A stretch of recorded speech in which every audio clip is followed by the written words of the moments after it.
In this week's EV news, yet another operator increases the price of public rapid charging, yet another government advisor proves themselves to be wholly incompetent, yet another month passes where electric car sales outpace diesel, and yet another overzealous traffic warden fines someone for charging their car.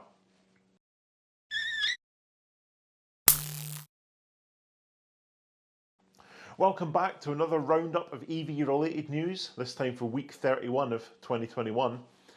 The last video wasn't particularly popular it seems, but we'll keep going, see how it goes. If you're new here, please do click the subscribe button, and if you're a returning subscriber, be sure to like this video and see if we can kick the YouTube algorithm into doing its thing. First up, yet another public charging provider has announced price rises for their rapid charging. Osprey Charging this time. All round good guys, Osprey. Had good experience with them. Got a public charging review video available if you'd like to have a look at that. And they were starting to almost look cheap, 31 pence per kilowatt hour for people using their app and 36 pence for everyone else using sort of contactless payment cards. And they sent me 2 emails this week, neither of which contain particularly good news. So the first one concerned the special rate for people using the app. They're being forced to remove the special 31 pence rate for members who charge using the app and charge everybody the same 36 pence. It turns out the reason for this was that they were actually using the reduced rate of VAT in order to offer this cheaper membership rate.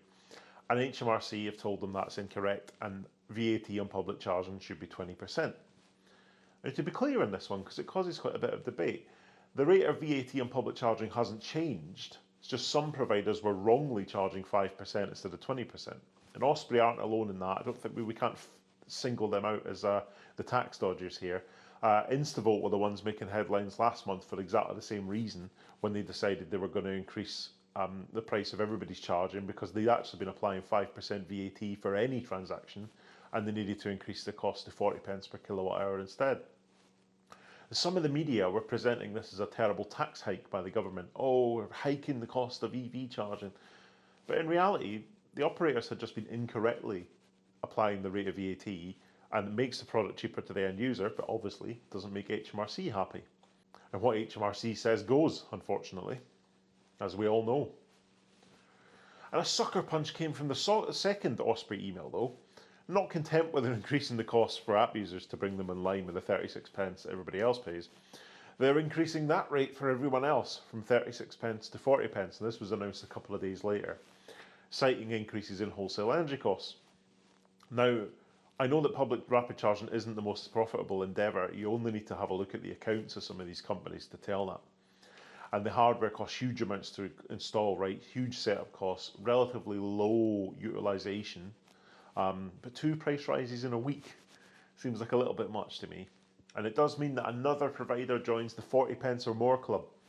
Instavolt and Shell being the 2 notable companions at that kind of price point. What do you make of it? I mean, public charging providers do need to make money because the infrastructure they install is expensive and often loss-making. And there will be a premium for that convenience of being able to rapid charge, being able to charge your car quickly in a reasonable location, get back on the road. Osprey have a lot of quite good locations like Marston's pubs and stuff like that, somewhere where you could realistically grab some lunch in half an hour, 40 minutes and be back on the road. So I do quite like them. I like them as a network, but we've got to be approaching the ceiling of acceptable tariffs here. 40 pence per kilowatt hour puts you in sort of 8 to 13 pence per mile, depending on your car. And we've definitely got to be heading towards pricing that could actively discourage EV adoption.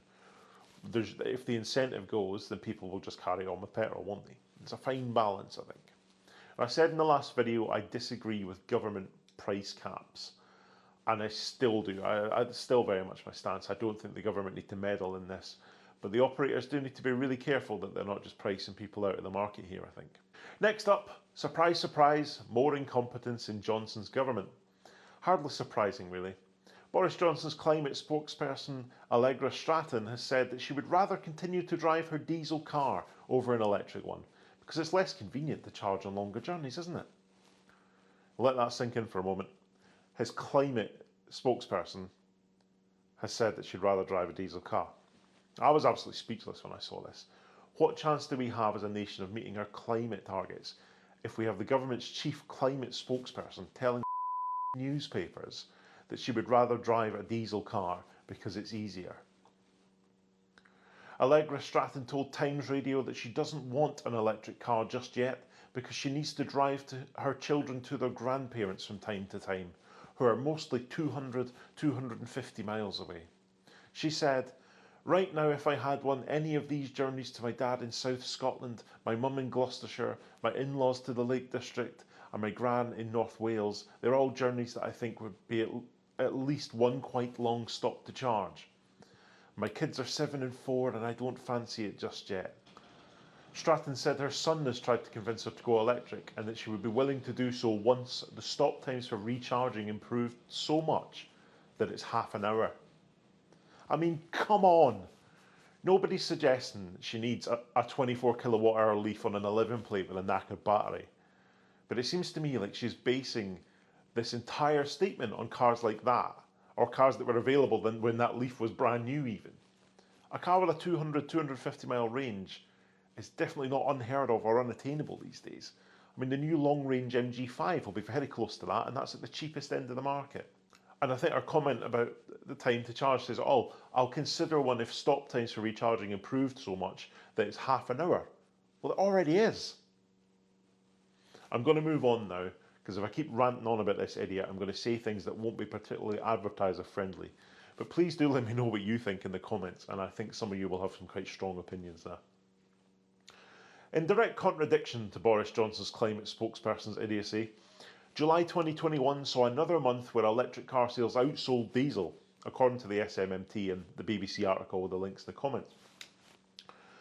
In July, there was bumper growth in the sale of plug-in cars, the SMMT said, with battery electric vehicles taking 9% of sales, plug-in hybrids reaching 8% of sales, and hybrid electric vehicles at almost 12%. Now, I'm assuming that hybrid electric vehicles are those self-charging cars that don't require any fuel to run and charge themselves, you know, them wonderful things. This is compared with a 7.1% market share for diesel, which saw 8,783 registrations. Now, of course, July is a quiet month for new car registrations, and the rest of those sales were petrol cars. But I'm sure this is more of an indication of the death of diesel rather than the uptake of electric. But it's definitely encouraging, isn't it? And who knows what those figures will look like next year? It'd be very interesting to come back this time next year and have a look, wouldn't it? And finally, a man has been given a parking ticket in Emsworth for being outside of a parking bay while charging his car. It's a little bit different from the usual parking versus charging type complaint, which is why I thought it was worth covering. Usually, it's that someone has not seen the signs saying you can't stay there for longer than so long without registering your number plate at the desk or whatever. In this case, the chap's been given a ticket for not being parked fully in the bay. But as you can see in this picture, the sighting of the charger looks like you couldn't actually charge a car that's got a front charge point like the Leaf or like my MG if it was parked in the bay. So you have to reverse a bit, leave the back end sticking out a little bit so the cable will actually reach. Now, this is drastically poor design from whoever installed this charger, and I think it's wholly unfair from the council to give him a ticket. Hopefully this appeal will be successful, but I think it shows that charge point installers really do need their heads banging together when it comes to design and placement of chargers. So for issues like this, for accessibility issues, and for cars with charge points in awkward places. But the funny thing is, I think this charger, this example, will actually be one of the few that would work surprisingly well with awkward cars like the Audi e-tron, which have a side-placed charging point past the front wing and actually are really awkward for a lot of chargers. I think it would work here. But I definitely think there needs to be a little bit more care goes into it when they install these things. Especially if this one's in a council car park, it was probably installed with public money. That's all we've got time for in this week's EV news. Please do like this video if you've made it this far. Hit the subscribe button if you're new, and let me know what you think in the comments. As always, many thanks for watching, and I'll see you next time.